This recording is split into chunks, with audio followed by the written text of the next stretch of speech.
అందరికీ నమస్కారం. దసరా ఉత్సవాల్లో భాగంగా ప్రోటోకాల్ గురించి మాట్లాడుతున్న వ్యక్తులకి నేను చెబుతున్న విషయం అర్థం చేసుకుంటారని చెప్పని భావిస్తూ ఉన్నా. దేవాదాయ శాఖ అధికారులకి అవినీతిపరమైనటువంటి టీడీపీ కూటమి నాయకుల వల్లే ఇబ్బందులు వస్తాయి, కానీ నిజాయితీపరుడైనటువంటి పోతిన మహేష్ గారి వల్ల కాదు అని చెప్పని తెలియజేస్తూ ఉన్నాం. పోతిన మహేష్ గారు అమ్మవారి కాపలాదారుడు కాబట్టే అమ్మవారు ఈవో గారి రూపంలో అనుగ్రహించారని కూడా తెలియజేస్తూ ఉన్నాం. అదేవిధంగా ఇదివరకు ఈవోగా పనిచేసిన బ్రహ్మరాంబ గారు కూడా మహేష్ గారిని గౌరవించారని కూడా తెలియజేస్తూ ఉన్నాం.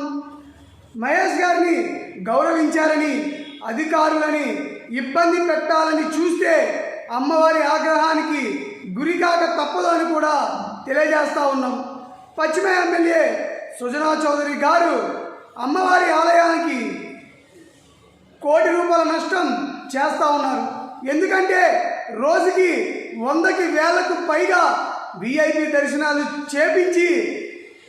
దర్శనాలు చేపించి అమ్మవారి ఆలయానికి ₹1 కోటి నష్టం గండి కొడతా ఉన్నారని చెప్పని కూడా తెలియజేస్తూ ఉన్నాం.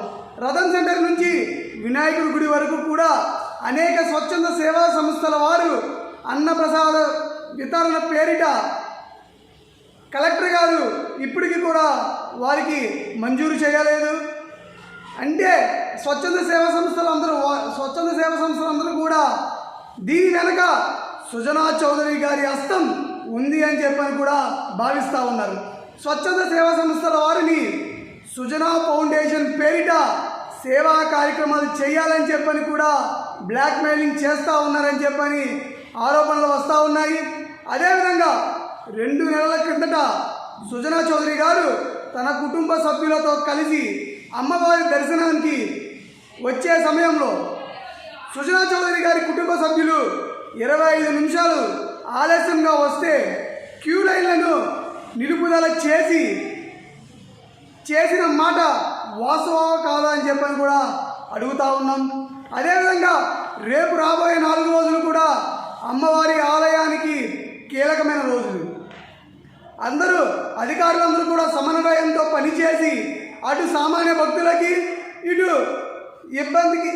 భక్తులకి సిబ్బందికి ఎటువంటి తోపులాట జరగకుండా జాగ్రత్తలు తీసుకోవాల్సింది కదా తెలియజేస్తూ ఉన్నాం.